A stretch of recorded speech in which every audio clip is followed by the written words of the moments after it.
मेरे स्वयंसेवक भाइयों, मैं आज के कार्यक्रम में अतिथि बनकर, चीफ गेस्ट बनकर नहीं आया हूं।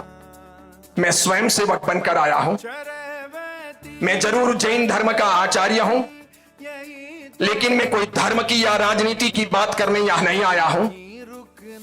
संघ का शताब्दी वर्ष है, ये गौरव का विषय है, ये आत्मसम्मान का विषय है, ये राष्ट्रीय भावना के पर्व का विषय है। इसीलिए अपनी ओर से थोड़ा सा अर्घ्य अर्पित करने आया हूं। 1979 में संघ के माध्यम से मेरी जीवन यात्रा प्रारंभ हुई थी। करीब 2.5 साल तक मैं संघ में रहा। गोलवरकर गुरुजी की महान प्रेरणा रही कि मैंने संघ में रहते हुए प्रथम वर्ष उत्तीर्ण किया। तब मैं बहुत छोटा था, नादान था। मुझे इस प्रकार खेलने के लिए शाखाओं में ले जाया गया था।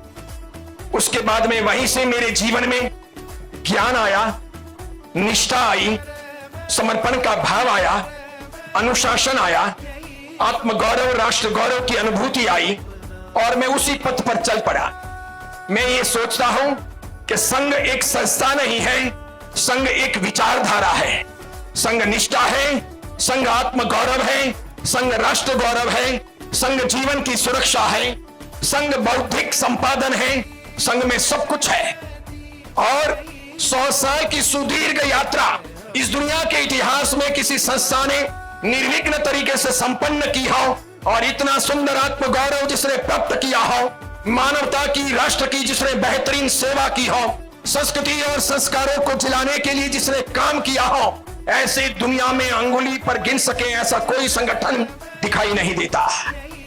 राष्ट्रीय स्वयंसेवक संघ एक ऐसा संगठन है जो बिना लड़ाई के 100 साल तक यहां पर पहुंचा है, बिना धर्मांतरण के यहां तक पहुंचा है, बिना राजनीति के यहां तक पहुंचा है, बिना अनीति करके, बिना भ्रष्टाचार करके यहां तक पहुंचा है, बिना पैसा या बिना प्रलोभन के यहां तक पहुंचा है।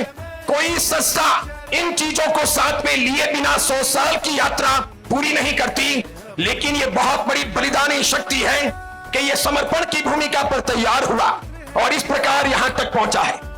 किसी मिशन को, संस्था को चलाने वाले नायक जो होते हैं, वे जब धारदार होते हैं तो मिशन भी यादगार बन जाता है और धारदार बन जाता है। राष्ट्रीय स्वयंसेवक संघ एक ऐसा मिशन है, एक ऐसी संयोजना है, एक ऐसी विचारधारा है, एक ऐसी व्यवस्था है जो भारत राष्ट्र के गौरव के लिए, प्राणी मात्र के कल्याण के लिए, भारत माता की रक्षा के लिए, हमारे सांस्कृतिक पूरे परिवेश को जीवंत करने के लिए, जन जन को सुखी करने के लिए काम करता है।